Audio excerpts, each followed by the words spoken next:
Hai semua, saya Angelina Ruth. Kali ini saya akan membahas tentang kekerasan seksual pada wanita. Topik ini saya pilih karena sesuai dengan tema, yaitu Women Days. Sebelum kita bahas, ada baiknya kita tahu dulu pengertian dari kekerasan seksual tersebut.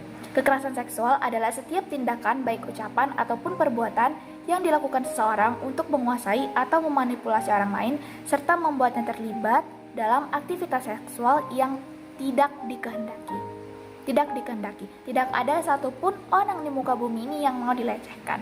Jadi dapat kita simpulkan kalau kekerasan seksual itu terjadi dan menguntungkan satu pihak saja. Dilansir dari data Komnas Perempuan, kekerasan seksual umumnya terjadi pada perempuan dan yang menjadi pelaku adalah orang-orang sekitar. Persentasinya menunjukkan bahwa 11% terjadi di sekolah dan 10% terjadi di hotel-hotel. 10% di hotel-hotel, 11% di sekolah. Lebih besar persentase kekerasan seksual di sekolah daripada di hotel.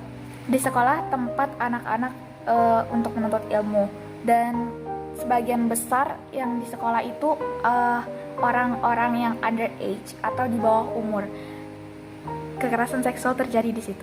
Biasanya masyarakat memiliki stigma kalau perempuan itu lemah, makanya mereka dapat dengan mudah menyalahkan perempuan atas hal yang terjadi.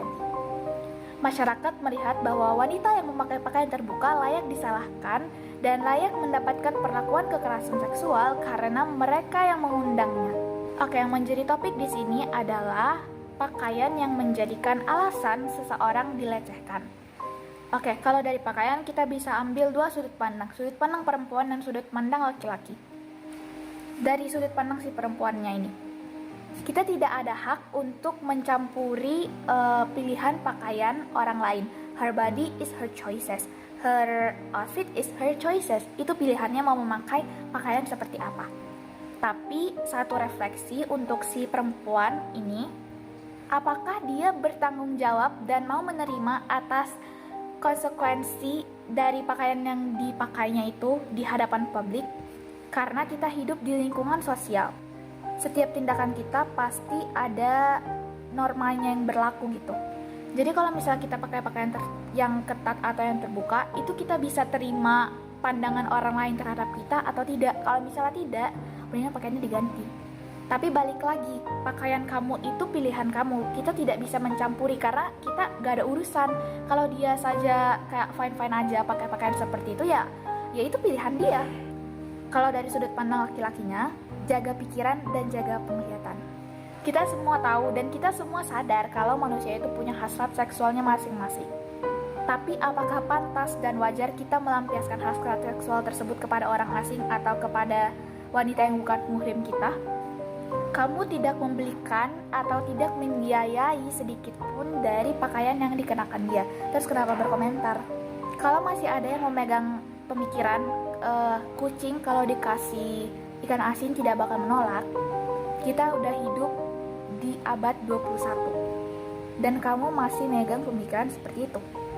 Ibu kita Kartini sudah susah-susah menaikkan kodrat wanita di mata dunia, tapi dengan mudahnya kalian nganggap wanita itu murah dengan pakaian saja. Sedikit miris, cuman di sini saya punya posternya. Poster yang menunjukkan presentasi pakaian yang dikenakan si korban dalam kasus pelecehan seksual. 3 persentase teratas itu menggunakan pakaian tertutup. Oke, sekarang kita dapat mematahkan pemikiran kalau pakaian terbuka dan pakaian tertutup itu tidak menjadi suatu tolak ukur dari kita terkena pelecehan seksual. Mau kita memakai pakaian terbuka ataupun pakaian tertutup, kalau memang dasar si pelakunya saja yang sudah seperti itu, ya tidak bisa. Kita bisa mengontrol kegiatan atau reaksi diri kita terhadap orang lain, tapi kita tidak bisa mengontrol pendapat orang lain terhadap kita. Selagi kita nyaman memakai pakaian seperti itu, ya silakan kenakan, tapi kita harus tetap bertanggung jawab atas pandangan orang lain terhadap kita.